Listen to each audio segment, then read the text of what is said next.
கர்த்தர் நல்லவர், அவர் கிருபை என்றும் உள்ளது. ஆண்டவராகிய இயேசு கிறிஸ்துவின் நாமத்தினால் உங்கள் ஒவ்வொருவருக்கும் அன்பின் வாழ்த்துக்கள். தேவனுடைய கிருபையும் சமாதானமும் இன்று உங்களுக்கு பெருகுவதாக. இன்று ஜூலை மாதம் 26ஆம் தேதி ஞாயிற்றுக்கிழமை. பிரியமானவர்களை, இன்று நாம் ஆலயம் சென்று தேவனை தொழுது கொள்கின்ற நாள். இன்றைக்கு விசேஷமாக நாம் தியானிக்கும் வசனம் நீதிமொழிகள் 28வது அதிகாரம் 25வது வசனத்தின் பின்பகுதி. கர்த்தரை நம்புகிறவனோ செழிப்பான், கர்த்தரை நம்புகிறவனோ செழிப்பான் என்று வேதம் சொல்லுகின்றது. பிரியமானவர்களே, கர்த்தர் மேல் நம்பிக்கையாக இருக்கிற மனுஷன் பாக்கியவான் என்று வசனம் சொல்லுகின்றது அல்லவா?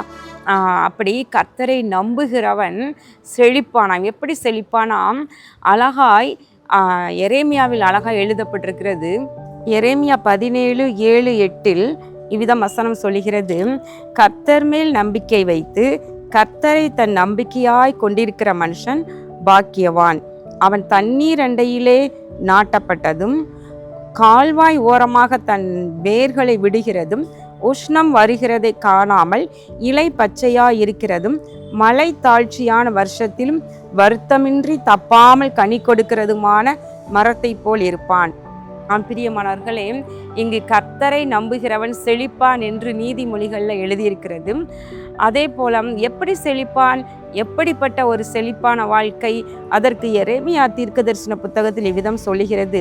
அவன் தண்ணீர் அண்டையில் நாட்டப்பட்டதும் கால்வாய் ஓரமாக தன் வேர்களை விடுகிறதுமான. அதாவது வானம் பார்த்த பூமி என்று சொல்லுவாங்க இல்லையா விவசாயிகள். சில விவசாயம் மழை எப்போ பெய்யுதோ அப்போ தான் அந்த நிலத்துக்கு தண்ணீர் கிடைக்கும். அப்போ பருவமழை தப்பினால் அவர்களுக்கு அந்த ஆண்டு அவர்களுக்கு நஷ்டமாய் போய்விடும், வறட்சியாய் போய்விடும். மழை இல்லாமல், தண்ணீர் இல்லாமல் பயிர் செய்த விதைத்தது முளைத்து வந்து செடியாக இருக்கிற நேரத்தில் கதிர்களை விட முடியாது, அதாவது தானியங்களை கொடுக்க முடியாது, காய்களை கொடுக்க முடியாது. அப்படியே மழை வராட்டினா அந்த நிலத்தில் முளைத்து வந்திருக்கிற தாவரங்கள்லாம் வாடி போய்விடும்.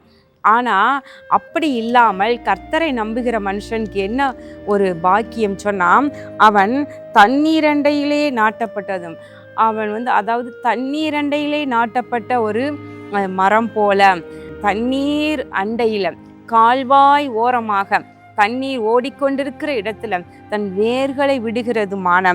அதே போல உஷ்ணம் வருவதை காணாமல் இலை எப்போதும் பச்சையா இருக்கிறது. வெயில் அதிகமான வெயில் அடித்தா கூட அதுக்கு உஷ்ணம் தெரியறதில்லை. ஏன்னா எப்போதும் தண்ணீர் அருகிலே இருப்பதினாலே நல்ல ஒரு செழிப்பு இருக்குது, ஒரு குளுமை இருக்கின்றது. அதே நேரத்தில் மழை தாழ்ச்சியான வருஷத்துலையும் தப்பாமல் கனி கொடுக்கிறதுமான மரத்தை போல் இருப்பான். இது யாருக்கு இந்த பாக்கியம்? யார் இப்படி இருப்பாங்கன்னா, கர்த்தரை நம்புகிறவன், கர்த்தர் மேல் தன் நம்பிக்கை வைக்கிற மனுஷன் பாக்கியவான். அவனுடைய வாழ்க்கை இப்படி தான் இருக்கும். மழை தாழ்ச்சியான வருஷத்தில் கூட தப்பாமல் கனி கொடுக்கிற, அந்தந்த பருவத்தில் அந்தந்த நேரத்தில் கனிகளை கொடுக்கிற பருவம் போல, பருவம் தப்பாமல் மழை தாழ்ச்சியான அந்த வருஷம் கனி கொடுக்காத வாழ்க்கை, கனி கொடுக்காத தன்மை இப்படி இராதபடிக்கு எப்போதும் மழை தாழ்ச்சி இருந்தாலும் கனி கொடுக்கிற தன்மை, அப்படிப்பட்ட ஒரு செழிப்பு நிறைந்த இடத்துல தான் நாட்டப்பட்டது போல ஒரு ஆசீர்வாதம். அப்போ கர்த்தரை நம்புகிறவன் எப்படி செழிப்பானாம்? செழிப்பான இடத்துல நாட்டப்பட்டது போல கர்த்தரோடு இசைந்த ஒரு வாழ்க்கை, அவரோடு இணைந்த ஒரு வாழ்க்கை. அப்படி இருக்கும் பொழுது நமக்கு எல்லா வகையிலும் நம்ம நினைக்கிறோம், அதாவது பணம், பொருள், செல்வம் இது மாத்திரம்தான் செழிப்பு என்று சொல்லி. அப்படி அல்ல. நம்முடைய ஆத்துமா செழித்திருக்க வேண்டும், நம்முடைய ஆவி நல்ல விடுதலையோடு இருக்க வேண்டும், நம்முடைய சரீரத்தில் நல்ல ஆரோக்கியம் காணப்பட வேண்டும், மற்றும் இந்த பூமியில் வாழ்ந்திருக்க தேவையான ஆண்டவர் கிருபைகளையும் எல்லா உணவு இருந்தும் அதை உண்ணக்கூடிய கிருபையையும் பாக்கியத்தையும் நமக்கு கொடுத்திருக்க வேண்டும். அதனோடு கூட குடும்பத்திலே ஒரு ஆசீர்வாதம், செய்யும் வேலையிலே ஒரு ஆசீர்வாதம். நம்ம எதை செய்தாலும் அதிலே ஒரு ஆசீர்வாதம், ஒரு செழிப்பு உண்டாக வேண்டும். அடுத்த வசனத்தின் முன்பகுதி பாருங்க, தன் இருதயத்தை நம்புகிறவன் மூடன். ஆனா அதே நேரத்துல கர்த்தர் மேல நம்பிக்கை வைக்காமல், கர்த்தரை நம்பாமல் தன்னைத்தான் நம்பி ஓடுகிறவன் மூடன் என்று வசனம் சொல்லுகிறது. தன் இருதயத்தை நம்புகிறவன், அதாவது தன் இருதயத்தின் எண்ணங்கள் படியே ஓடி வாழ்க்கையை வாழலாம் என்று திட்டமிட்டு ஓடுகிறவன் மூடன் என்று சொல்லப்படுகிறது.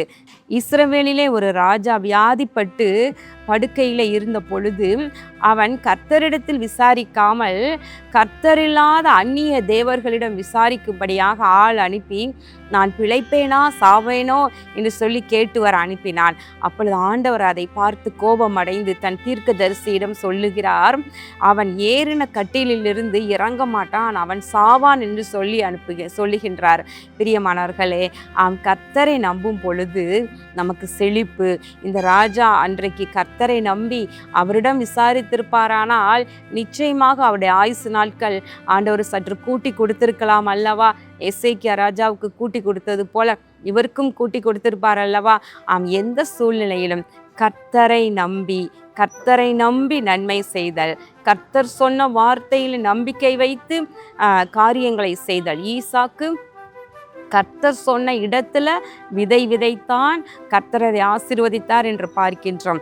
அப்போ கர்த்தருடைய வார்த்தைக்கு கீழ்ப்படிந்து நீங்கள் எதை செய்தாலும், என்ன வேலை செய்தாலும், என்ன தொழில் செய்தாலும், என்ன வியாபாரம் செய்தாலும் அதில் கர்த்தர் மேல நம்பிக்கை வைத்து அவர் வார்த்தைக்கு கீழ்ப்படிந்து நீங்கள் செய்யும் பொழுது அது ஆசீர்வாதம், செழிப்பு உங்கள் வேலையிலும், உங்கள் குடும்பத்திலும், உங்கள் ஆவிக்குரிய வாழ்க்கையிலும் எல்லாவற்றிலும் கர்த்தர் உண்டாகும்படி செய்வார்.